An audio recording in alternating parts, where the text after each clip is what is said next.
Premier AWS, User Group Meetup. Pas mal! Bravo monsieur Chirard, c'est bien de venir dans votre, des meet-up qui sont organisés par votre propre société. Bah, écoutez, merci à tous. Donc ce soir, on va faire un recap de re:Invent qui était le gros événement de l'année. J'en dirai un petit peu plus tout à l'heure. On est là, grâce à 4 sociétés, à Atios, qui nous fait le plaisir, d'être, co-speaker avec moi ce soir, à la régie également et qui ont du coup, on est en direct sur Twitch. On a Scaife, qui est avec nous, qui va aussi, parler avec moi ce soir et on a également CGI, qui nous accompagne et AWS que je représente ce soir. Donc on a 4 voire 5 speakers puisqu'a priori, il y a quelqu'un qui veut se rajouter en plus, hein? Rajouter en plus, ce soir. Donc on a, Justin, qui nous fera, quelques retours d'expérience. Je sais même plus quel sujet tu as pris, mais en tout cas, IAM, gouvernance et cetera, avec Samy. Sur la partie stockage, excellent. Et on aura, Salah et Franck, qui nous feront, également leur petit laïus. Donc, Salah et Franck sur la part de chez Scaife et je prendrai tout le reste. Donc peut-être des petites notes, sur, les slides d'après, et les petites légendes. Donc vous verrez, il y aura des petits carrés en haut à droite, si le service est déjà dispo, si c'est de la preview, enfin public preview, est-ce que c'est de la preview privée? Du coup, là, c'est sur liste d'attente, et si ça arrive et après il y a, des noms de couleurs, enfin un code couleur pardon, avec des annonces qui ont été faites avant re:Invent, qui ont été faites pendant re:Invent, le nom du service et bah, si c'est open source ou pas. Donc là, je vous ai remis en fait un petit, c'est un récap un peu plus large. Donc, en gros, re:Invent, c'est toutes les annonces qui ont été faites un poil avant, donc à partir du 30 octobre jusqu'au, 6 décembre, la fin de re:Invent. re:Invent, qu'est-ce que c'est? J'ai hésité à partager, des vidéos, de ma propre expérience parce que j'y étais, mais je me suis dit: «Non, c'est not safe for work», donc j'ai évité. C'est Las Vegas, en effet. Du coup, qu'est-ce que c'est? Donc c'est un événement, c'est le plus gros événement cloud au monde.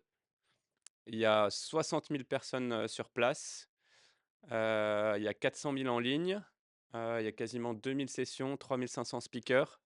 Donc à la fois de AWS, mais surtout des clients, et des partenaires qui font des speeches, là-dessus et bah, c'est le moment où on va faire, côté AWS, énormément d'annonces. Donc là, sur la, période qu'on va vous présenter, 30 octobre au 6 décembre, ça fait 546, nouveautés. Je vous rassure, on a fait une petite sélection. Sinon on serait là encore demain. Donc là, il y a un petit paquet de nouveautés qu'on a sélectionnées, avec CGI, Scaife, Atios, qui nous paraissaient pertinentes par rapport à l'audience. Est-ce que vous êtes prêts? Parce que ça a duré un petit paquet de temps. Non, je déconne.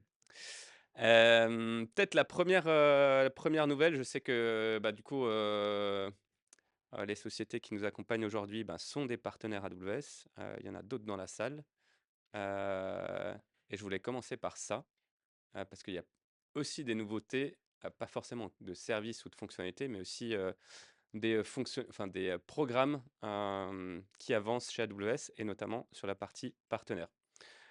Du coup, la première chose, qui est sortie, c'est, maintenant on peut vendre, directement sur la marketplace AWS, des services, par les partenaires. Donc ça veut dire vous êtes partenaire, vous pouvez vendre, directement vos services dans la marketplace AWS. Ça veut dire qu'en fait, les clients qui vont vous acheter du service, ça va être facturé sur leur, compte, AWS directement. Donc ça évite de faire la facturation et cetera. Niveau paiement, bah, là, on est sûr parce que Ben, une fois qu'on va établir la prestation, bah, elle va être directement imputée à la facturation AWS. Donc c'est, un gain de temps, énorme d'un point de vue, administratif. Sur la partie pardon? Ouais, mais ça il y a une refonte complète avec un peu plus large, que ce qu'on pouvait faire avant. Et du coup, il y a d'autres nouveautés qui arrivent, derrière et on va comprendre pourquoi ça a apporté un peu plus de choses pour les partenaires. Chez les partenaires, il y a aussi, une notion de compétences, et de spécialisation. On a des grands champions ici, avec Atheos qui a énormément de competency. Combien vous en avez maintenant? 15, 7, 7, 7. Donc competency, qu'est-ce que ça veut dire? Ça veut dire que on certifie en tant qu'AWS que ce partenaire-là a les connaissances suffisantes, l'expérience suffisante et qu'il a des clients dans lesquels il a implémenté, tel service ou telle, façon de faire. Donc ça va, de la sécurité, ça va sur, de la partie industrie, sur des services en particulier. Donc c'est assez large dans les competencies. Et donc les, partenaires peuvent se spécialiser là-dedans, et du coup ça remonte, dès qu'on va chercher, nous en tant qu'AWS des, partenaires pour un client spécifique, bah, on va s'appuyer sur ces partenaires-là qui ont, bah, ces compétences, requises pour le client et pour les partenaires, bah, ça leur permet de valider, le fait qu'ils ont vraiment une expertise sur cette partie-là. Donc des nouvelles competencies, nouvelles catégories aussi dans les, competencies, bah, notamment avec, la sécurité autour de l'IA et des spécialisations sur, bah, des programmes et des services, avec, le Security Lake et Security Incident Response. Donc comment on répond à des incidents de sécurité. Une nouvelle, fonctionnalité aussi pour les partenaires, le fait de pouvoir, faire du, co-sell. Donc ça va vous permettre, en tant que partenaire, d'apporter aux clients via AWS des offres, consolidées. Donc ça va être, hyper bien pour des partenaires, complémentaires et je sais qu'il y en a ici. Vous allez pouvoir, porter une offre, commune auprès des clients. Et s'il y a des questions, encore une fois, hein, n'hésitez pas, à m'interrompre. On essaiera de répondre, à la plupart des questions, si possible ce soir et si on peut pas, je serais ravi de faire un petit follow-up avec vous. On va démarrer tout de suite sur la partie, stockage, du coup avec, Athos qui va nous présenter cette partie-là. Du coup, stockage, migration, tous les services de transfert. Donc ouais, il y a un certain nombre d'annonces. Le nombre d'annonces qui est, ici, ça c'est, de la catégorie. C'est pas forcément tout ce qu'on va présenter parce qu'encore une fois, on a fait un petit tri. Samy? Merci Charles. Bonjour à tous. Du coup, on va parler ensemble des services, enfin des nouveautés sur la partie stockage. Euh, J'appuie là, c'est sûr, c'est C'est ça? ça. Ok, facile. Alors, pour commencer, donc je sais pas si vous utilisez AWS Amplify Hosting. Donc c'est un service qui permettait assez facilement de pouvoir héberger un site web sur AWS. Aujourd'hui, AWS a rajouté la fonctionnalité de pouvoir, déposer un site, sur S3 et un site statique sur S3 et ensuite, en fait, c'est, Amplify qui va s'occuper de le publier sur internet. Donc assez facilement, on va pouvoir rajouter de la gestion d'HTTPS par exemple, grâce à Amplify et en fait, quand vous allez, vous déposez votre site web sur S3 et si vous faites une modification, vous retournez dans Amplify, vous cliquez déployer et puis ça se déploie. Donc très, très simple de déployer un site web statique, et ça s'intègre avec, tout l'écosystème AWS assez facilement. Alors la nouveauté, c'est le fait qu'on puisse, faire ça directement, dans S3. Donc je sais pas si vous voyez sur la vidéo là, mais il y a un petit bouton sur votre bucket S3, et donc vous mettez votre index.html, vous cliquez sur publier et puis c'est parti. Ça a été inventé ça a été, annoncé du coup avant le re:Invent, dans la période où en fait il y a eu une expansion une explosion du nombre d'annonces, de nouveautés sur AWS. Ouais.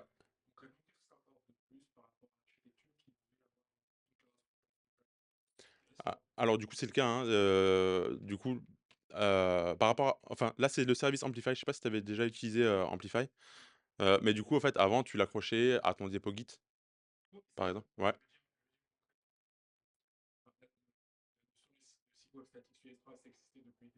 ouais, oui, oui,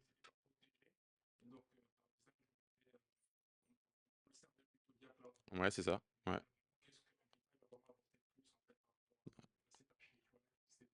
Amplify par rapport à un S3 plus CloudFront, bah, ce qui va t'apporter, c'est surtout de la simplicité sur le déploiement de ton site web. C'est en gros, c'est, le built-in. Pour quelqu'un qui a pas envie de s'embêter à déployer à la main, un CloudFront, aller, gérer le certificat, sur ACM, son domaine dans Route 53, enfin, de devoir gérer ces choses-là. Là, c'est tout built-in au sein du service Amplify et ça permet d'aller, bah, en fait, assez rapidement. Heu, alors ouais, il y a les 2 approches sont valides, hein. Pour les gens les plus aguerris, ils préféreront plutôt aller directement déployer, avec CloudFront et S3, à la mano un peu. Avoir peut-être plus d'options de fine tuning. Là, Amplify, ça c'est vraiment, heu, fait pour le grand public, quoi. Voilà. Alors il y a Amplify, il y a 2 choses, hein, dans Amplify, il y a Amplify, le service Amplify, Amplify Hosting et il y a le SDK Amplify, peut-être que vous avez déjà, utilisé, qui s'occupe enfin, c'est une lib, React, en fait, pour le front. Hem alors, du coup, on en reparlera après. Nouveauté aussi, la Data Integrity Protection sur S3.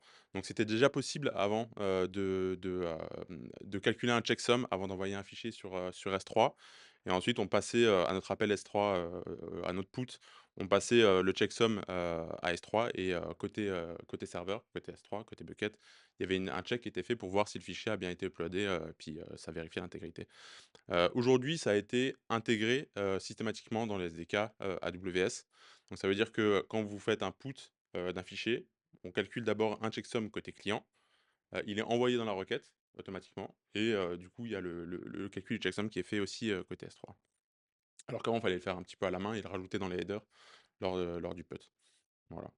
Donc ça aussi, petite nouveauté, ça permet de rendre ça systématique. Je trouve que c'est plutôt une très bonne chose, en fait, que de rendre ça systématique, sur un truc, on pouvait, avoir, un peu la flemme de le faire, quand on codait. Du coup, là, c'est systématique. Heu, bonne question. Ouais, non, c'est une très bonne question. Ouais, ouais, le calcul d'un hash. Bah, ouais, au fait, ouais, en termes de perf, si on en est vraiment à la microseconde, nanoseconde, j'imagine que ça peut être inhibé, mais à vérifier. Ouais, je pourrais pas te dire avec certitude si on peut l'inhiber. Ouais, et enfin, tu auras toujours Mmh, un temps de traitement supplémentaire. ouais. Après, essayer Ouais, aujourd'hui, enfin, si tu es vraiment dans des applications très ouais, ouais. Le wording du fait qu'ils disent by default, ça n'a pas l'air d'être renforcé. Globalement, tu as l'air de Mmh, pouvoir le désactiver, c'est juste que maintenant c'est le défaut et que. Ok. mmh, comme sur la partie S3 avec de rendre les fichiers publics, par défaut, maintenant, tu crées un nouvel mmh, bucket S3, par défaut, c'est désactivé. Si tu as besoin de publier, enfin de rendre accessible publiquement tes fichiers, il faut que tu le fasses de manière volontaire. faut pas le faire, mais tu peux. Ouais, c'est ça. Ouais, après si tu as besoin vraiment de performance, peut-être que enfin, si tu as besoin de performance à la nanoseconde, aujourd'hui calculer un checksum, c'est extrêmement rapide. Mais c'est voilà. Ouais, ouais. C'est forcément obligé, obligatoire. Mmh, Libre choix a été laissé, même s'il y a un défaut qui veut. ouais, carrément. Ouais, bah, du coup, à vérifier, mais j'imagine que oui, si on peut le désactiver. Prochaine news du coup, storage browser for, Amazon S3. Donc j'en parlais tout à l'heure, du coup la lib AWS Amplify, donc c'est des composants React, c'est de l'open source, une librairie qui est distribuée par AWS et maintenue par AWS. Heu AWS a rajouté un composant qui permet de faire un browser, d'un bucket S3. Alors je sais pas si dans vos applications vous avez déjà eu besoin de faire ça? C'est un usage assez courant, du coup, de vouloir, pouvoir ajouter des fichiers sur S3, supprimer, gérer des fichiers, des dossiers. Bah, voilà, là, maintenant, c'est intégré directement, dans le SDK, dans la librairie, AWS Amplify. Heu, du coup, ceux qui font du front, du coup, je pense que ça va pas mal aider, sur les développements de gé avec la gestion de fichiers, quoi.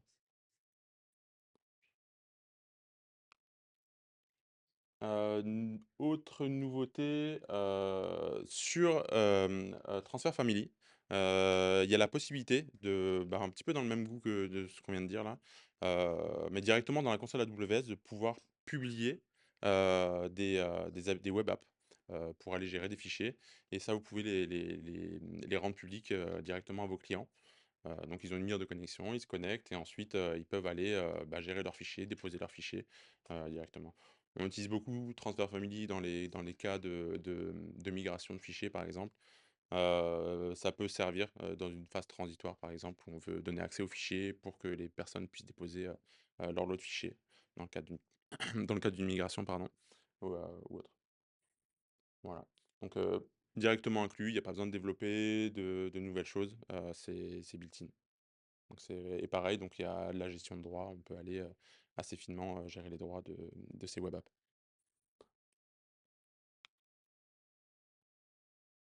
Alors, oui, alors les data transfer terminal, très intéressant. Je sais pas si vous avez entendu parler des Snowball, Snowcone, ce type de service. C'est un petit peu dans la Snowtruck, ouais, on en parlera pas. Paix à son âme. Mais c'est mais du coup, ils l'ont remplacé, par autre chose. C'est, du coup, les data transfer terminal.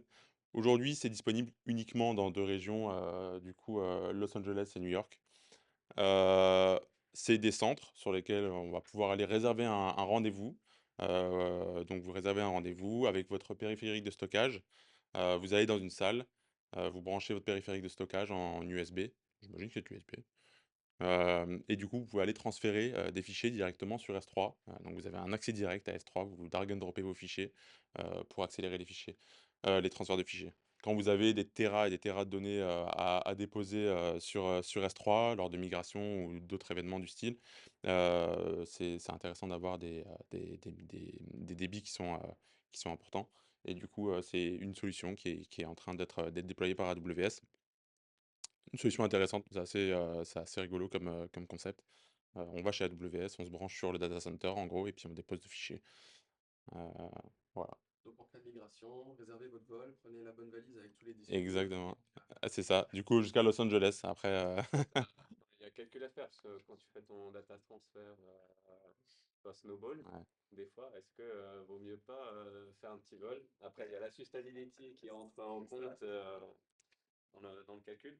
Mmh. Mais c'est vrai que ça, c'est un. En fait, jusqu'à maintenant, il y avait des partenaires qui faisaient ça, mais avec des snowballs ou avec des, euh, des systèmes de stockage du partenaire qui faisait ça.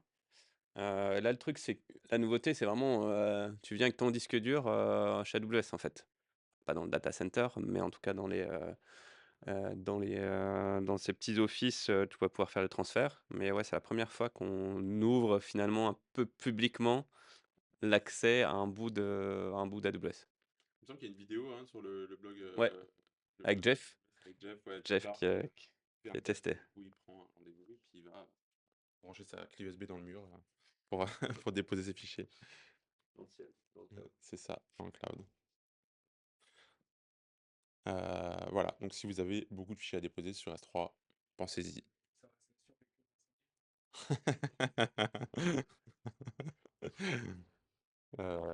Ouais, très bonne question. Alors les Amazon S3 Tables, je pense que tout le monde en a entendu parler. Si vous avez suivi un petit peu l'actualité, du re:Invent, c'était une des nouveautés, intéressantes dans le monde de la data, du moins. Donc un nouveau type de bucket sur S3, dans lequel vous allez pouvoir déposer des fichiers en parquet et du coup directement après avec Spark, pouvoir aller requêter ces fichiers sur S3. Alors le stockage est optimisé pour pouvoir répondre à des requêtes, de Spark. Donc une intégration avec Spark qui est super optimisée et donc là vous allez pouvoir, en fait, créer des tables sur S3, faire des create tables, faire des delete, enfin des delete from, insert into directement sur des fichiers, parquets dans S3. Heu, voilà. Donc super intéressant comme nouveauté. Je vous invite vivement à tester ça si vous faites un petit peu de data et surtout si vous faites un peu de Spark et ce genre de choses. Ouais, on peut accrocher, Athena, Redshift, EMR directement, sur le bucket et ouais, ça va ressembler un petit peu à du HDFS, ce qu'on fait avec du HDFS, quoi.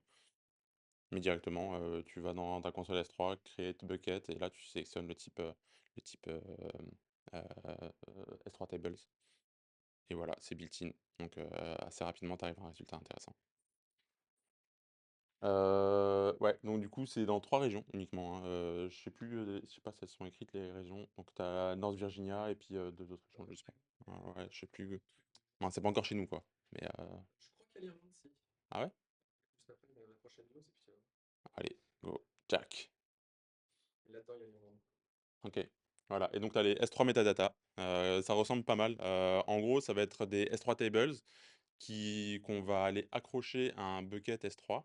Dès qu'on va rajouter des fichiers, sur S3, cette, S3 table va maintenir des métadatas sur les fichiers qui sont dans le bucket.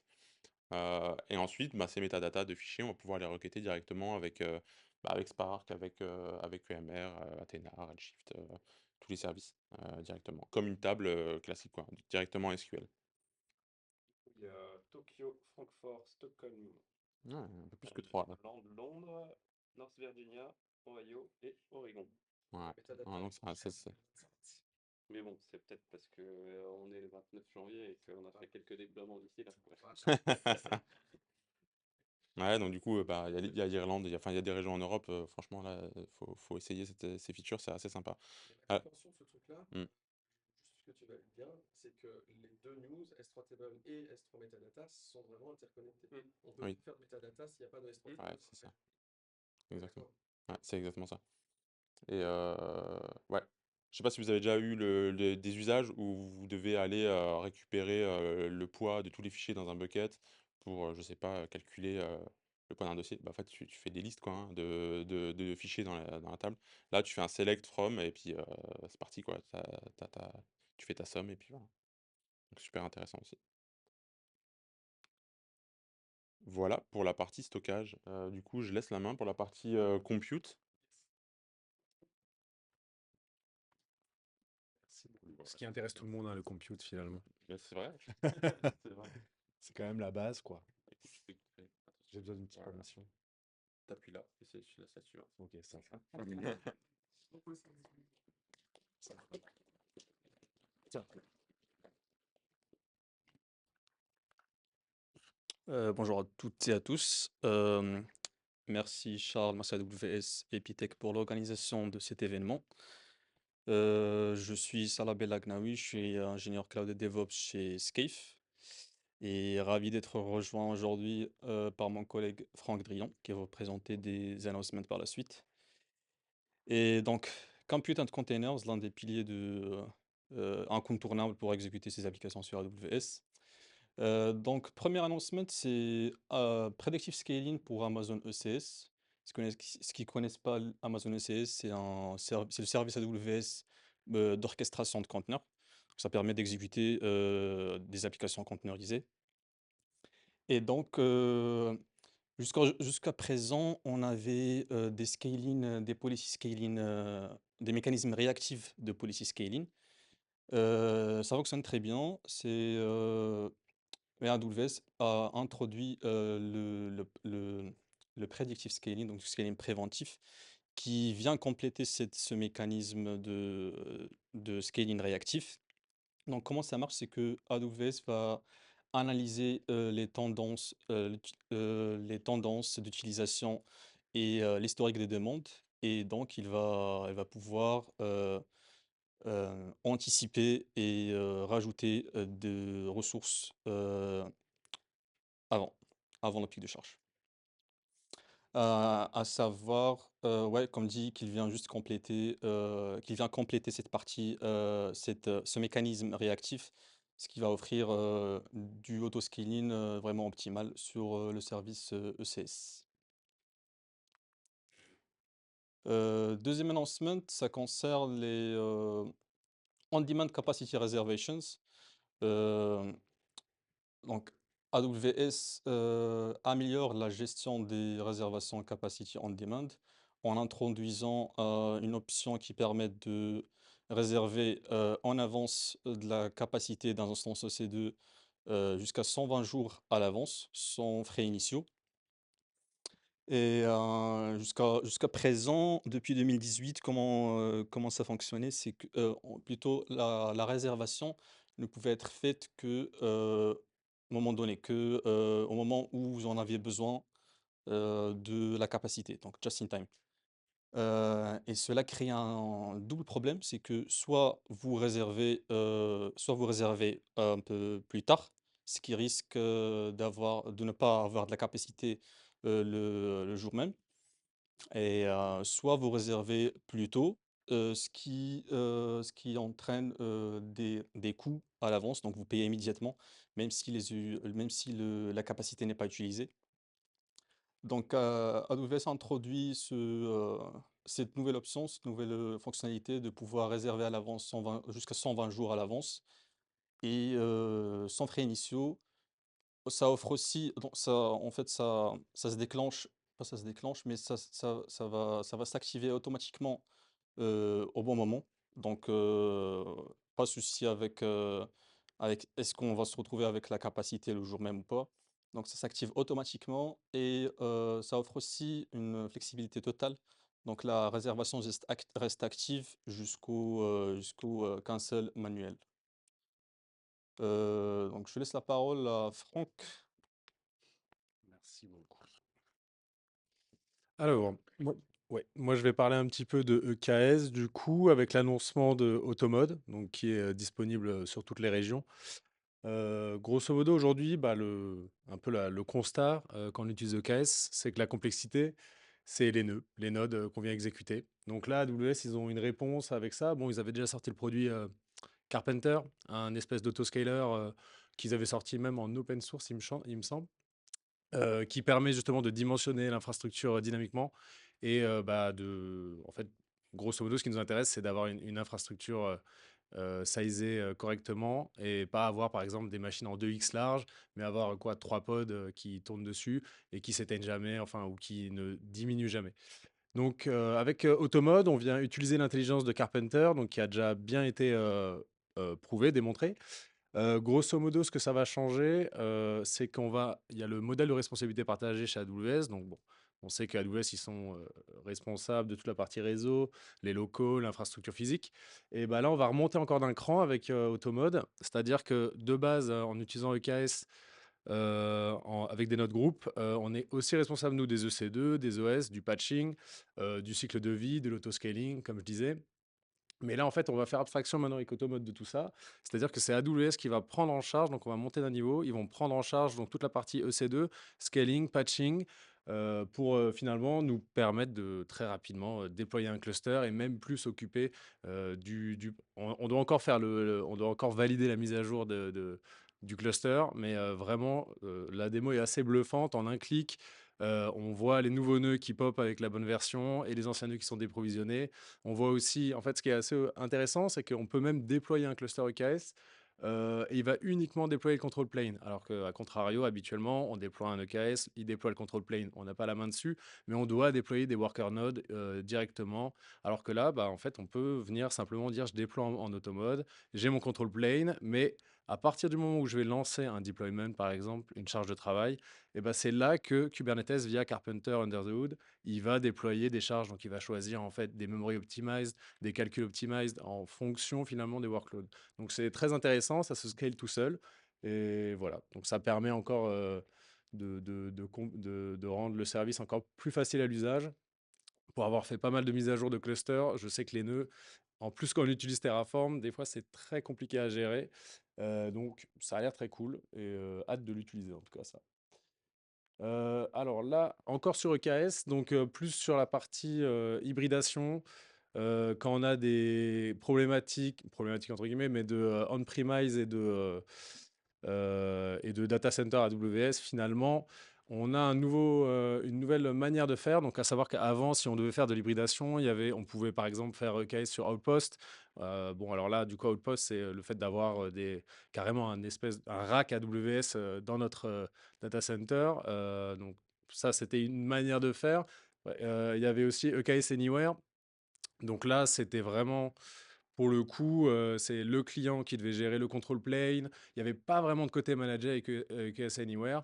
Et là, bah, justement, ça porte bien son nom. C'est un peu le côté hybride, c'est-à-dire qu'on va pouvoir utiliser nos workloads en local sur notre on-prem, mais le control plane va quand même être managé par AWS. Et c'est quand même ce qui nous intéresse le plus quand on vient utiliser EKS, c'est de pouvoir bénéficier finalement de la résilience que nous offre le service manager EKS. Donc, on a l'avantage de pouvoir utiliser nos machines si on a du workload disponible sur notre infra on-prem, mais de pouvoir bénéficier de l'intelligence de AWS sur la partie gestion du control plane, donc l'élément quand même central, le cœur de Kubernetes.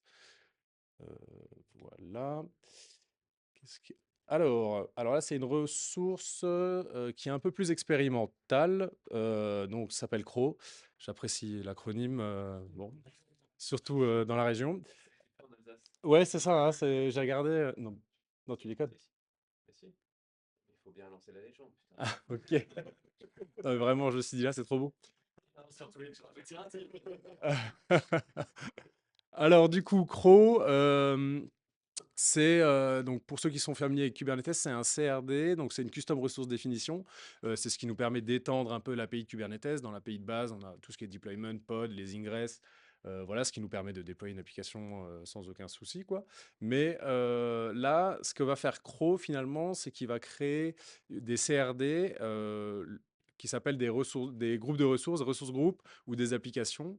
Et finalement, l'avantage que va nous permettre ce produit, c'est qu'on va pouvoir même faire un espèce de mix de ressources. C'est-à-dire que de base, finalement, quand je gère des ressources, imaginons via une charte Helm, qui est un peu le package manager de Kubernetes, bah, je vais gérer, voilà, comme dit, des ressources de l'API, des ingress, etc. Là, avec CRO, on va pouvoir même ajouter des objets qui sortent du scope classique de Kubernetes. C'est-à-dire que je vais pouvoir ajouter un bucket S3, par exemple, dans mon ressource group. Je vais pouvoir ajouter un load balancer.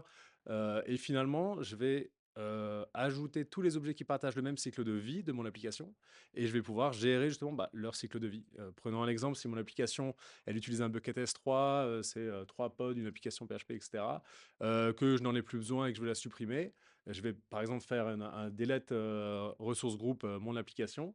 Et non seulement il va supprimer tous les objets Kubernetes, mais il va aussi supprimer les objets associés qui sont en dehors. Donc, à savoir les S3, s'il y en a, les load balancers, etc.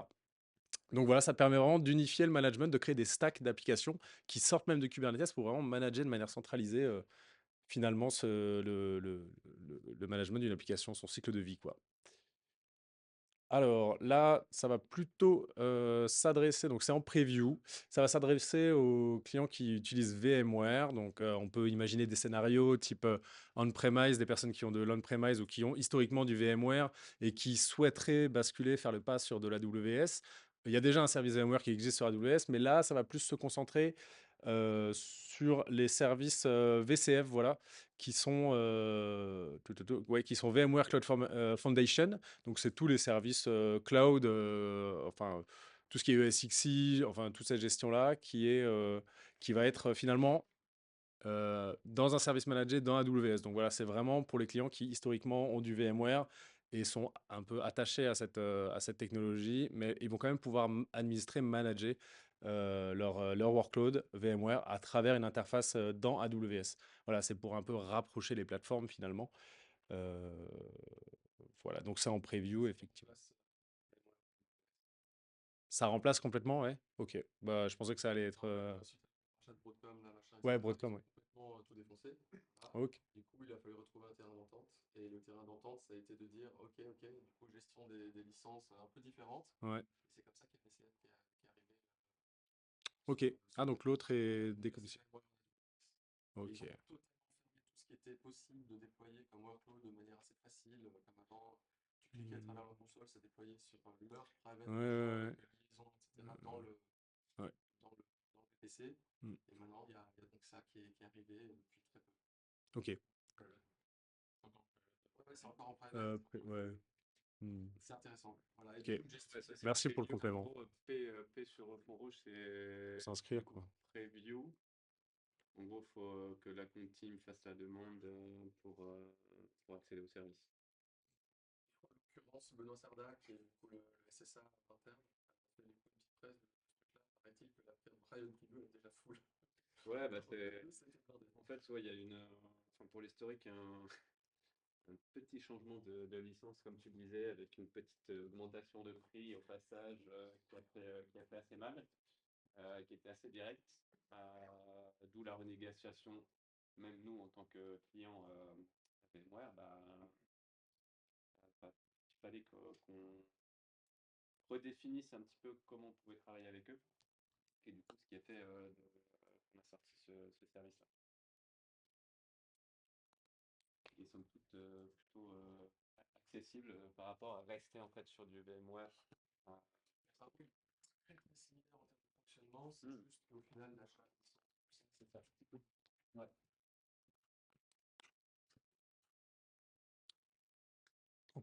Base de données. Alors, l'une des majeures announcements cette année, ça concernait l'introduction de nouveaux services, le Aurora PostgreSQL Limitless. Ça vient révolutionner un peu la manière de scalability en matière de base de données relationnelle. Et la valeur ajoutée aujourd'hui, c'est que, comme le son l'indique, c'est du limitless. Genre, ça peut aller au-delà d'une seule instance d'écriture, d'un seul writer avec un Aurora. Donc ça peut aller vraiment à des millions de transactions d'écriture par seconde, des pétabytes de données.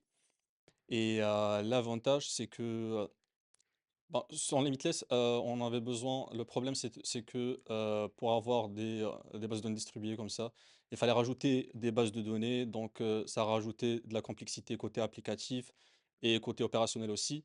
Donc là, avec le PostgreSQL Limitless, ça reste un Aurora.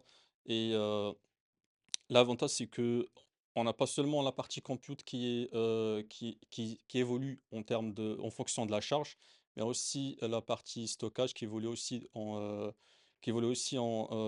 fonction de la charge. C'est compatible à partir de Postgre 16.4 et plus.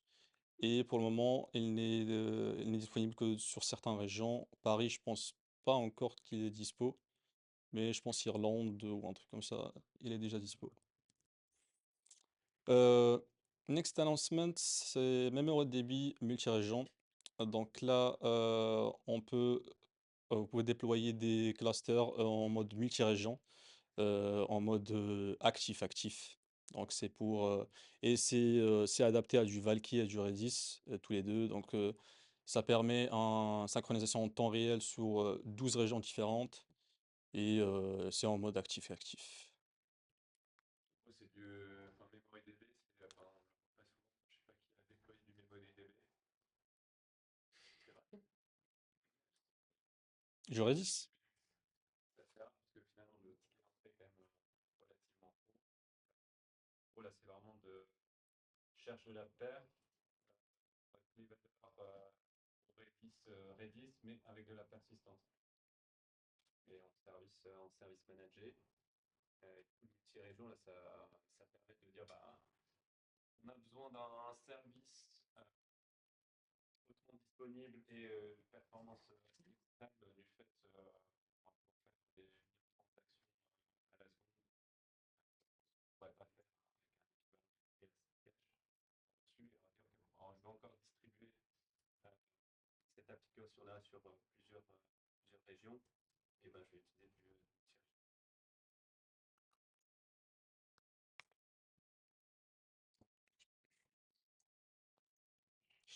On a fait tous les sujets qui fâchent. VMware, Je te laisse le prendre peut-être. Ouais. Du coup, ouais, avec Oracle, vous pouvez déjà faire de l'Oracle, hein, sur du RDS, mais pas forcément toutes les versions. Et du coup, là, la nouveauté, c'est qu'on va vraiment pouvoir faire toutes les, euh, toutes les applications, enfin, en tout cas, toutes les bases de données Oracle dans AWS, y compris les Exadata qu'on n'avait pas jusqu'à maintenant sur du managé.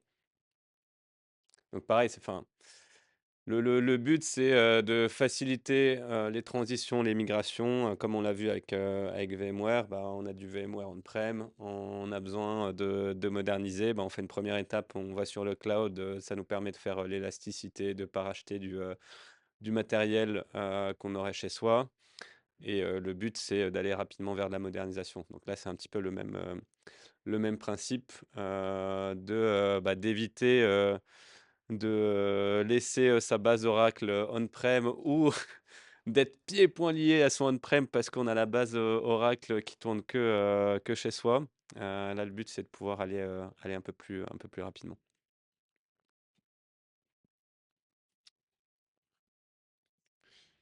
Yes, encore un peu de base de données, donc avec alors ça c'est en public preview du coup, pour DynamoDB, donc la réplication multi-région, enfin la consistance multi-région. Donc voilà, bah, comme son nom l'indique, permet aussi de garantir entre les régions bah, la consistance des données. C'est intéressant quand on a des fortes contraintes RPO. Donc là, ça indique RPO 0. Donc RPO, c'est la quantité de données qu'on peut perdre en cas de désastre, du coup. Ben là, en l'occurrence, c'est vraiment si on a besoin, si on ne peut se permettre en cas d'incident de ne perdre aucune donnée. Et bah, du coup, ça, c'est la solution qui répond à ce besoin-là. Donc voilà, pour l'instant, c'est uniquement disponible ouais, sur les régions US. Tu as regardé d'avoir la strong consistency sur des régions différentes. Mm. C'est une base de données qui est aussi Et partagée en termes de nœuds. c'est ça, Ouais. c'est ça. Et du coup, est-ce que ça rajoute de la latence à l'exécution? Euh, oui, oui, Forcément, oui, forcément. oui, Ouais, je pense que c'est quasiment invisible. Tu- Du coup, ça rend C'est ça, c'est ça. Ouais.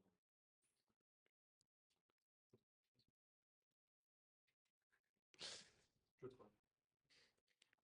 on passe sur. Oh, c'est une vidéo ou quoi? C'est quoi? Ouais, Ah oui, ça, allez, on peut le laisser, hein. La présentation, c'est c'était, 200 mégas. Faut bien justifier. c'est ça, c'est ça. Bon, après, on peut passer. On peut la passer? C'est- Allez. Par défaut, c'est Pardon. éventuellement consistant. On va faire la résolution des conflits en se basant sur les dates de transactions. Le but du strong consistency, bah, c'est qu'on n'a plus ça, quoi. Il n'y a plus de conflits. Ok. On passe donc là plutôt sur les bases de données relationnelles, donc avec Aurora DSQL. Donc du coup, base de données full serverless, managée, donc multi-région active-active. Donc c'est vraiment du lourd entre guillemets. Ça permet, donc voilà, c'est pour, encore une fois, ça scale aussi de manière très réactive. Donc c'est vraiment quand on a des besoins de résilience, de haute disponibilité et de performance très très élevés. Et du coup, bah, via aussi l'approche serverless, ça évite finalement de gérer toute l'infrastructure sous-jacente et de gérer toute cette complexité qui est donc cette réplication en synchrone. Voilà, on a des mécanismes, donc on peut faire de la réplication, donc je disais région-région et zone et forcément interzone évidemment, mais du coup ça fait aussi région, donc on a des différents mécanismes avec des journaux qui sont partagés si on commence à faire de la réplication entre régions. Et du coup, bah, finalement, la grosse complexité hein, dans les bases de données comme ça relationnelles, c'est de respecter les propriétés acides, donc l'atomicité, je ne les ai plus en tête exactement, mais c'est ce qui fait que du coup une base est cohérente et que surtout quand on vient commencer à essayer d'avoir de la haute dispo et de la résilience, il faut que toutes les bases soient au même niveau. Et donc les propriétés acides d'une base relationnelle, c'est très important. Et là, a priori, bah, c'est la solution qui permet de bien y répondre. Je sais pas si, Et ça permet aussi, on l'a vu là sur les chiffres, donc on est en dispo à 5,9 multi-région. C'est un des seuls services où on est dispo, d'avoir 5.9. Donc ça permet de voir aussi dans son application quand on fait son architecture pour des clients, final, de dire on va pouvoir mettre en avant notre SLA, Service Level Agreement, de notre application à ce niveau-là, parce qu'on a l'infra derrière qui a déjà 5.9. Donc si tu mets 4.9 en termes de dispo, généralement qui est quand même assez pas mal, t'es backé derrière par ta base qui est 5.9. C'est super niche aussi, enfin, pour pouvoir des use cases super. Exactement. Ouais. Ouais, Vraiment c'est ça. pointu, quoi. En termes de tarifs. Je pense que Ouais, j'ai pas regardé le tarif, mais ça doit être intéressant, ouais. Effectivement. Alors, on en a terminé avec la partie base de données. On va passer sur le réseau. Je te donne la Merci. main. Donc, merci. Côté CloudFront et Content Delivery, Amazon CloudFront, on a introduit AWS a introduit le VPC Origins. Et alors, avant, on ne pouvait pas diffuser diffuser un content depuis des sous-réseaux privés. Et là, avec VPC, on avait toujours besoin d'avoir un load balancer, un proxy en public. Et là, avec VPC Origins, on peut diffuser j'allais dire quoi? On peut diffuser du content depuis en privé, depuis des sous-réseaux privés. Donc ça, c'est pour les VPC Origins. Pour les Functions Update, je laisserai plutôt Charles. Ouais, parce Bon, que Cloud Functions, on parlait d'ailleurs avec Justin qui les a découvertes. Alors sur CloudFront, il y a plusieurs façons de faire du compute. Donc soit on le fait directement à l'origine, donc on a notre CloudFront, notre CDN, on fait passer et c'est l'origine qui s'en occupe. Soit on peut faire avant, donc ça on peut utiliser Lambda Edge. Donc ça va être au niveau des Edge Location de CloudFront qu'on va pouvoir exécuter. Donc là on va pouvoir faire à 4 endroits différents, donc à l'arrivée de la requête, au moment de livrer la requête à l'origine, au retour de l'origine ou au retour côté client.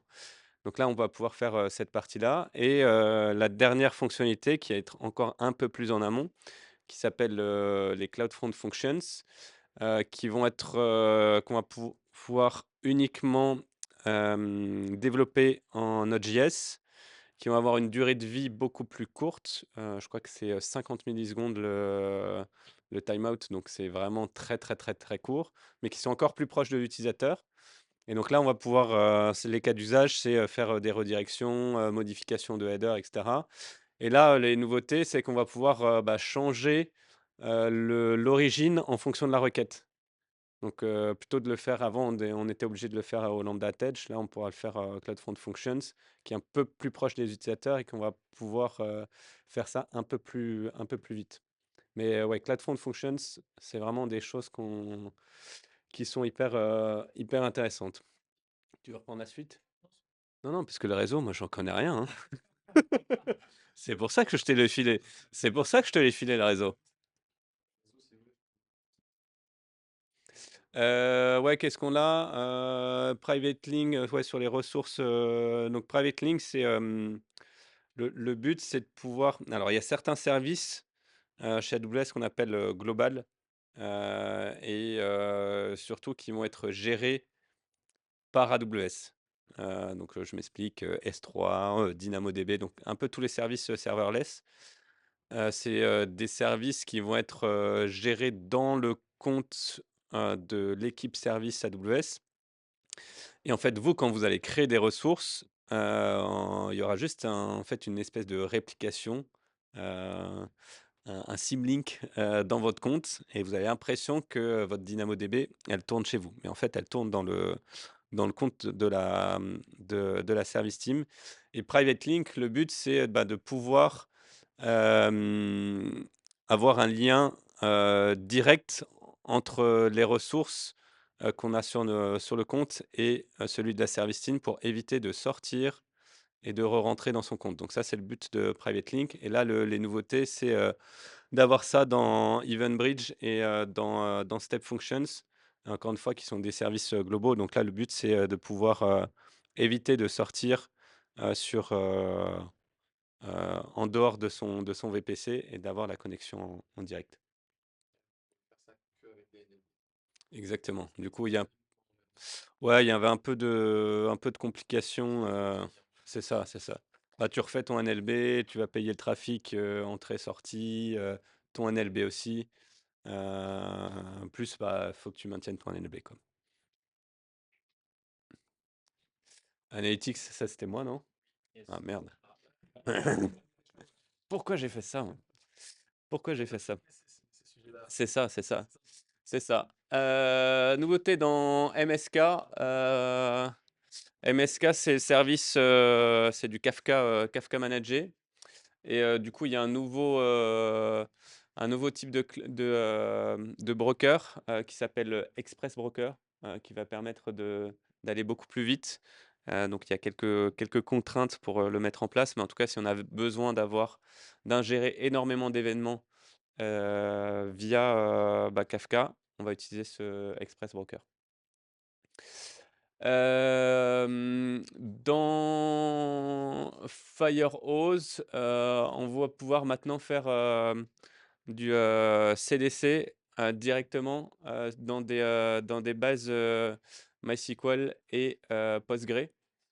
Donc Firehose, pareil, on va pouvoir, envoyer un certain nombre d'événements et on va pouvoir directement, intégrer ça, dans nos bases, MySQL ou Postgre directement.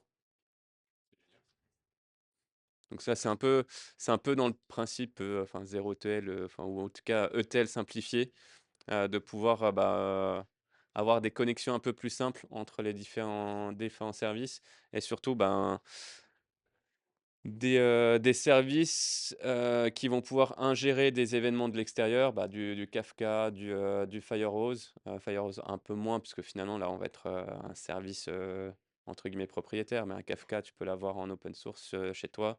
Tu vas pouvoir, migrer ça et le fait de pouvoir, interconnecter ces différents services, ça va être beaucoup plus simple. Dans Glue, il y a donc le Glue, c'est un ETL managé dans AWS. Donc on va pouvoir faire, toutes ces transformations, de données dans Glue.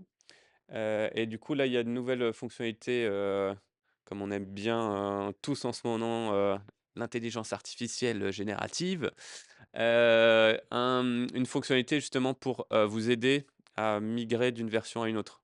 Donc faire la mise à jour de vos scripts, directement, via de l'IA. Ça m'amène pas un nouveau service, mais un agrégat de services, un renommage de services. Alors je sais pas, quelqu'un d'entre vous utilisait SageMaker? Ouais, quelques-uns, excellent. Du coup, SageMaker un peu changé. On a renommé tout ça, donc sous le panel, SageMaker, via le nouveau nom qui s'appelle United Studio, on a regroupé pas mal de services, dont SageMaker, mais aussi en fait toute la partie, du cycle de vie de la donnée qu'on va avoir besoin dans, la partie, IML. Et là, le but, c'est pareil, c'est de simplifier un petit peu la vie de tout le monde, d'intégrer tout ça, dans une même interface pour pouvoir, processer toute la donnée, la transformer, gérer toute la partie gouvernance, la traiter et la mettre à disposition pour, nos modèles de machine learning et faire notre entraînement. Donc ça, c'est le but, c'est ça un petit peu d'avoir, tout ça dans SageMaker, Unified Studio et du coup, juste service SageMaker, il s'appelle, SageMaker, AI maintenant. Ça a changé un petit peu, mais en gros, c'est rebranding, simplification, et unification en fait des services, dans une même interface. Il y a quand même des nouveaux petits services, comme, Lakehouse, qui permet de pouvoir, interroger les données sur du S3, du Redshift, et voilà, c'est déjà pas mal. Je sais plus s'il y a une autre source, mais là pareil, c'est, de l'unification un petit peu de toutes ces sources de données et de pouvoir accéder, plus rapidement, versus, on pouvait le faire avant dans Redshift et ajouter des sources, dans S3. Là, le but, c'est encore une fois, c'est de simplifier l'interface, et d'avoir tout au même endroit. Une version de Glow, du coup, qui est dispo dans le SageMaker, Unified Studio, puisque ça fait partie, des services qui vont pouvoir, gérer de la donnée. Et pourquoi une nouvelle version? Parce que, ben, on va intégrer toutes les, nouveaux, framework dependency, que supporte Glow, du Spark, du Python, du Java, du Houdin, du Iceberg et du Delta Lake, qu'on va pouvoir, runner là-dedans. Donc, Glue, pour rappel, hein, on va faire des jobs, d'ETL, basés sur ces frameworks-là et qui va vous gérer tout seul. Hop. Et je garde la main pour, les nouveautés sur la GenAI et pas que, et pas que. Du coup, j'ai fait un petit reminder un petit peu de ce qui se passe là, depuis quelques années. Donc pour rappel, hein, le gros boom, enfin l'événement déclencheur, c'est, sorti de ChatGPT qui était sorti au 30 novembre, 2022. J'ai regardé la date avant de venir, je fais: «C'était quand nouveau? J'ai l'impression que ça fait des éternités». Mais non, ça fait même 2 ans et quelques mois. Donc 2023, c'était, l'année, où on faisait des POC dans tous les sens, on testait le truc, bah, comment je vais devenir un prompt engineer, quel modèle je vais choisir, tout ça, tout ça. Tout le monde se chauffait dans tous les sens.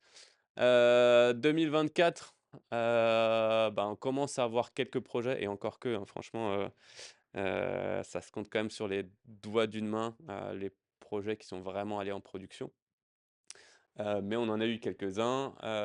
Donc là, c'était, comment je vais pouvoir le customiser, comment je vais gérer les coûts, comment je priorise mes projets, sur la GenAI par rapport aux autres. Donc il y avait un peu toutes ces réflexions-là et ce qu'on voit pour cette année, bah, c'est, maintenant, heu, une fois qu'on a mis en production, c'est, bah, quelle valeur business, comment je vais augmenter, ma valeur business de mes applications qui intègrent de la GenAI.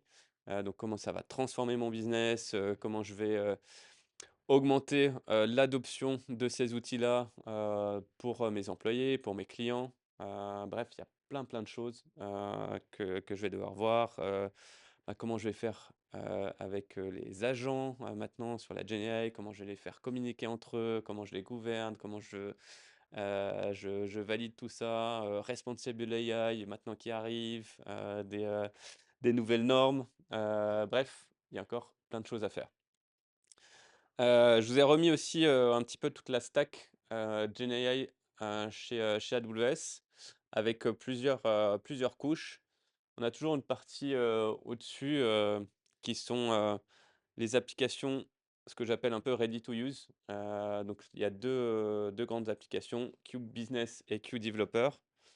Pareil, ça a été un petit peu simplifié, hein, si vous étiez dans une grotte, pour, les 6 derniers mois. Il y a eu un petit peu de rebranding, Amazon Code Whisperer est devenu Cube Developer, parce qu'avant c'était 2 produits différents, mais on a tout scindé en un parce que c'était plus simple, et c'était plus clair aussi, d'un point de vue client. Donc là, deux applications, ready to use avec 2 cibles différentes. QDeveloper, comme son nom l'indique, plutôt, les gens qui ont les mains dans le cambouis et qui vont, faire du déploiement, faire du debug, produire des applications, produire du code et une application plutôt, QBusiness, donc là, à destination un petit peu de tout le monde. On va faire, de, l'aide, dans la recherche, faire du RAG, ce genre de choses. On va utiliser plutôt cette partie-là. Donc ça, c'est le premier layer. Deuxième layer qui est, Amazon Bedrock, donc pouvoir, donner accès via une API, à l'exécution de modèles qui va être gérée par AWS. donc du modèle as a service un petit peu, hein. Donc ça, c'est Bedrock. Et en dessous, la dernière couche, qui est là plus l'infra si on veut construire et entraîner ces modèles. Donc avec SageMaker AI, donc l'ex SageMaker tout court. Et après, toute la partie plus propre à l'infrastructure en elle-même, avec les puces Trainium et Inferentia pour faire de l'entraînement ou faire de l'inférence. Donc ça, c'est vraiment du matériel physique qu'on va pouvoir choisir quand on déploie des EC2 et qu'on va vouloir faire de l'inférence nous-mêmes. Donc, encore une fois, plus on rentre profond dans ces couches, plus il va falloir avoir de l'expertise. Donc tout le monde ne va pas utiliser des, du Trainium pour faire ces modèles. Un exemple qui a été cité pendant reInvent, c'est Apple qui a utilisé justement les puces Trainium pour entraîner, enfin en tout cas pour construire leur modèle Apple Intelligence. Du coup, ouais, GenAI Applications, je voulais aussi faire un petit résumé. Généralement, l'application, c'est un petit peu la partie émergée de l'iceberg. Et en fait, quand on creuse au fond et, et la base un petit peu des applications de GenAI, et ce qu'il faut avoir en premier lieu, c'est la donnée. Pas de données, pas de GenAI. Enfin, en tout cas, sinon la GenAI elle va faire n'importe quoi et ça va servir à rien du tout. Donc il y a toute une partie sur comment je gère la donnée, comment je la stocke, comment je fais la gouvernance compliance. Donc gouvernance, je vais faire de la GenAI, je vais donner ça à tous mes employés, je mets tous mes documents. Ouais, mais les documents financiers ou mes documents RH où je vais avoir le salaire de tout le monde. Ok, ça va être utile pour les RH, pour le système financier, pour évaluer la masse salariale et faire des requêtes dessus. Par contre, Madame Michu, peut-être qu'il va pas, enfin, si elle tape, c'est quoi le salaire de mon manager? Il faut pas qu'elle le sache. Donc là, il y a toute une partie gouvernance qui est pas importante. On va stocker tout ça dans des bases. On va avoir des data lakes. Pareil, il va falloir avoir un petit peu de gouvernance, intégrer des données avec de différentes sources, pas faire seulement qu'un système qu'on a dans l'entreprise, mais divers systèmes avec diverses permissions. Et il va falloir qu'on gère tout ça. Donc c'est un grand iceberg qu'il va falloir maîtriser. Pour commencer dans la GenAI, chez AWS, on a un outil qui est hyper simple à utiliser, qui s'appelle PartyRock, qui est une version simplifiée de ce qu'on peut avoir sur le système Bedrock.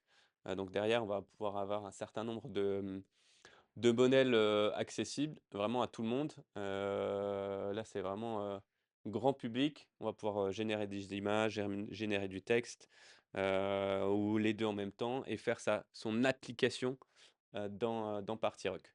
Et du coup, là, ce qu'on a annoncé, c'est que du coup, il y a un peu plus de crédit possible pour l'utiliser tous les jours. Et je regarde ce qui a exactement été annoncé parce que j'en sais rien, en fait.